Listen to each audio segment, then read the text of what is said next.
ଶୋକର ଛାଇ ଖେଳି ଯାଇଛି ଘରଟା ଏବେ ଖାଁ ଖାଁ ଲାଗୁଛି ହେଲେ ମାଆର ମନ କିନ୍ତୁ ବୁଝୁନାହିଁ। ମା ଏବେ ବି ଅପେକ୍ଷା କରିଛି ପୁଅ ଫେରି ଆସିବ କି ସେଥିପାଇଁ ଆଖିରୁ ଧାର ଧାର ଲୁହ ଗଡ଼ି ଯାଉଛି ଆଉ ମନ କହୁଛି ପୁଅ ଫେରି ଆସିବ କି। ମା କ'ଣ କହିବେ?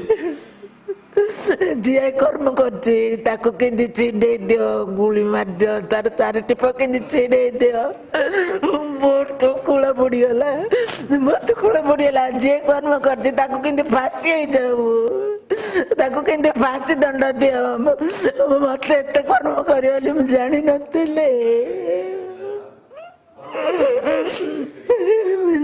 ଯିଏ କର୍ମ କରିছে ତା କୂଳ ପଡ଼ି ଯାଉ। ସେଦିନ ପୁଅ ଯେତେବେଳେ ଗଲେ ସୁଧୀର ଖେଳିବା ପାଇଁ ଯାଇଥିଲେ ଆପଣ ତ ସବୁଦିନ ପରି ସେଦିନ ବି ଅପେକ୍ଷା କରିଥିବେ ନା ପୁଅ ଫେରି ଆସିବ ବୋଲି। 12ଟା ପନ୍ଦେ ଥିଲି, 12ଟା ପନ୍ଦେ ଦାଣ୍ଡରେ ବସିଥିଲି।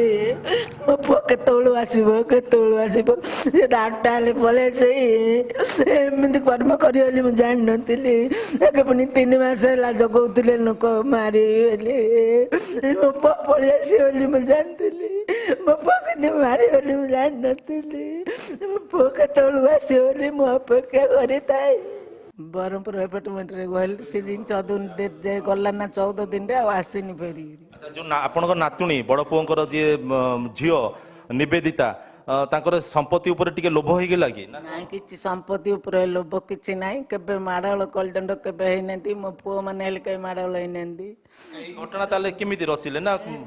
ଘଟଣା ନାତୁଣୀ ଗୋଟେ ବାହା ବୋଲି ପଚାରିଲା ଶୁଦ୍ର ପିଲାକୁ, ପୁଅ କହିଲା ଯେ ମୁଁ ଠିକ୍ କରିଛି, ମୁଁ ଧୁମଧାମରେ ଭୋଜି କରି 12 ବର୍ଷିକା ପରେ ତୁ ସେ ପିଲାକୁ ବାହା ହେଇନା, ମୁଁ ଡାକ୍ତର ଜଇଁ କରିଛି ବାହା ହେବି ବେଲୁରୁ ନାତୁଣୀ ମନା କରିଦେଲା।